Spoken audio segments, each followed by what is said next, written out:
Ladies and gentlemen, please stand up for President Mahinde His Excellency.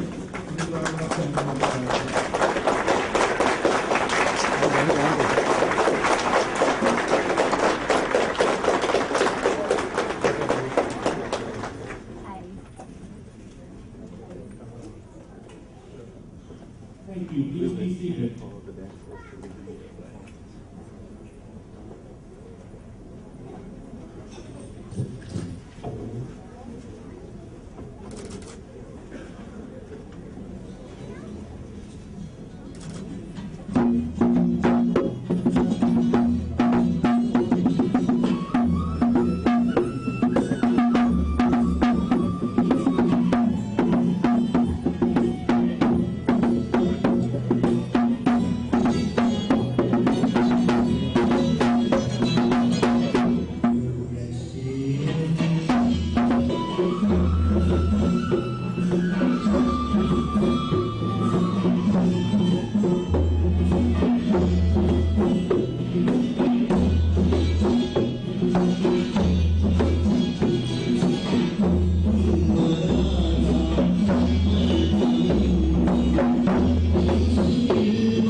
Amongst us, we have Honorable Sanjay, Dr. John Rowley, President of Texas Southern University, Dr. Tim.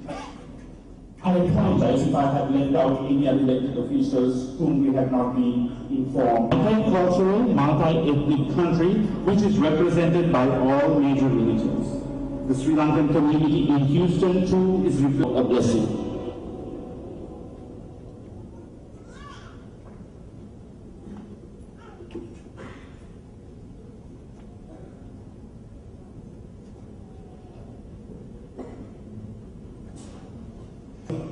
Honorable Sheila Jackson Lee, other distinguished guests, ladies and gentlemen. On behalf of the Sri Lankan Committee for the Presidency of Motherland, Sri Lanka's greatest leader, President Mahinde.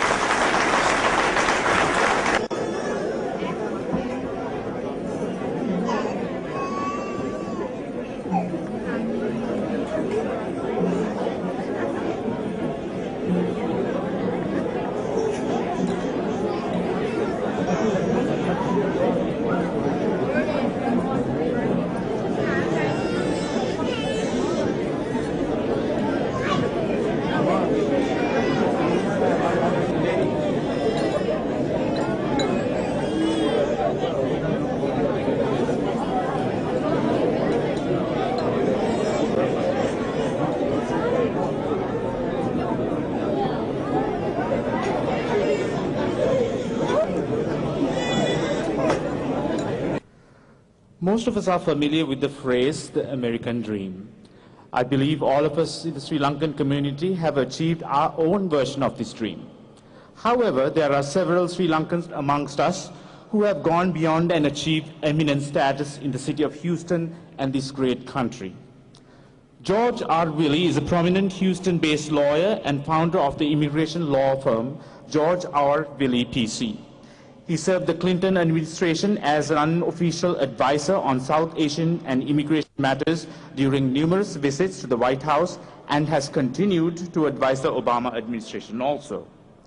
He's active in the Asian Immigration Lawyers Association, the Asian American Justice Center, and the Indus Entrepreneurs. Additionally, he serves on the board of directors for both the Houston Zoo and the Crisis Health System of the Gulf Coast region. I now invite this great son of Mother Lanka, George Willey, to say a few words. Your Excellency, Mrs. Rajapaksa, Honorable Congressman Sheila Jackson-Lee. Sheila, thank you for making this. We really appreciate this. Honorable Consul General Aurora, Consul, thank you for making this.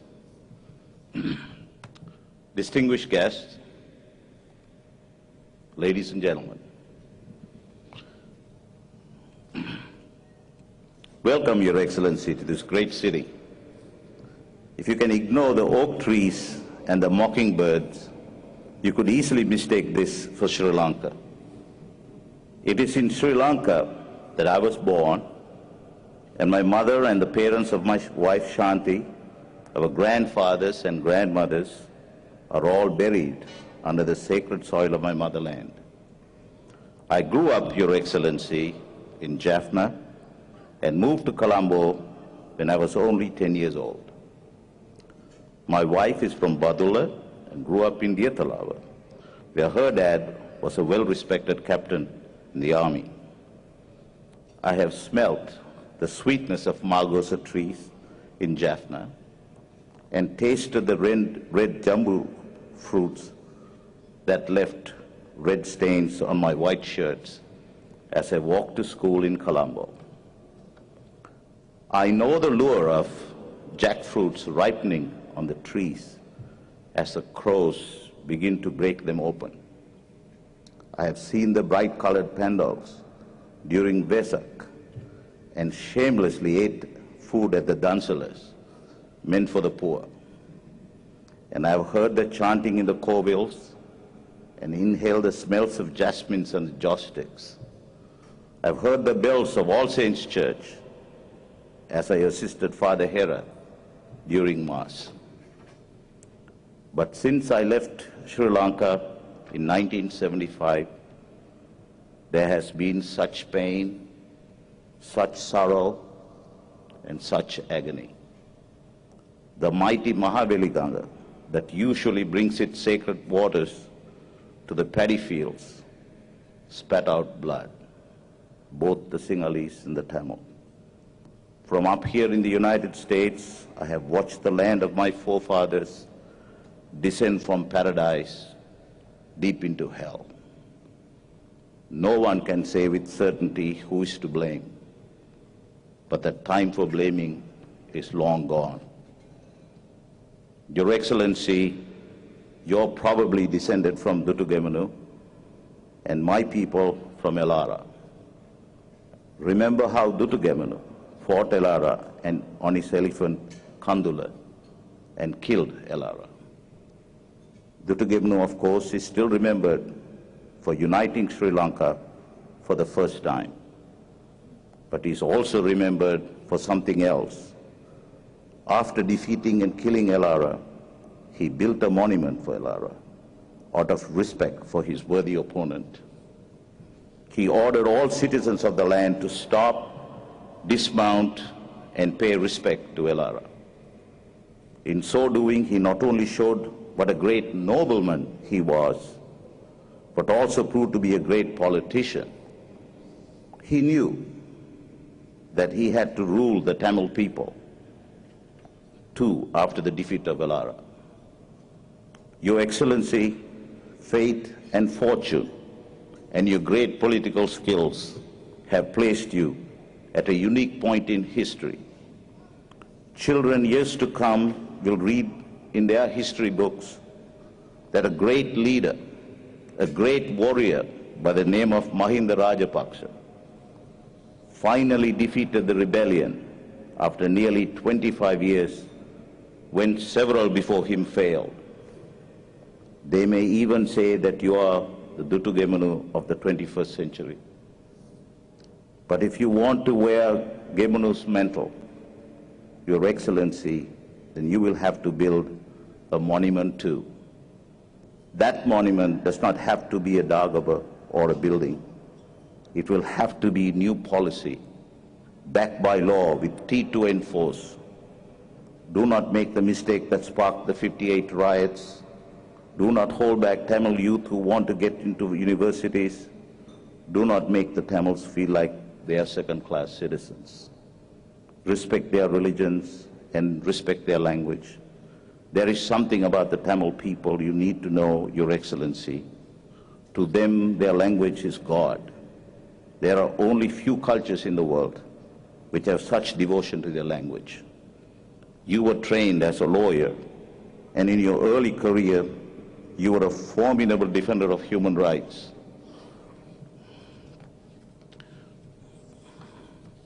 Now, you have the popularity, you have the power of a hero, like Julius Caesar returning to Rome from his conquests. No one can deny what you ask. Ask the Parliament to pass some entrenched clauses. You and I read in law school when we had to study the Salisbury Constitution. If you need my help, I will give it free, like many in this audience would. The Tamil people are naked and hungry, looking for you to assure them that there is a place for them. Make sure they have one. You killed one Prabhakaran, but do not let another grow. You cannot prevent another one with swords and guns. You can only do that with your heart and wisdom. Compassion, truth, and justice you learn from the Buddha are the only weapons you will need. According to Dhammapada, Buddha said that hatred does not cease by hatred at any time. Hatred ceases by love. This is an old rule. That's what the Buddha said. Your Excellency, as you leave this fair city and return to Sri Lanka, promise me that the 10-year-old boy walking to school tomorrow in his white shirt will have no other red stain than from the jambu fruit. The morning crow will not open anything other than the jackfruit. That there will be nothing else hanging from the margosa tree than the fruits I smelt. Your Excellency, return us to paradise. Return us to paradise. Thank you.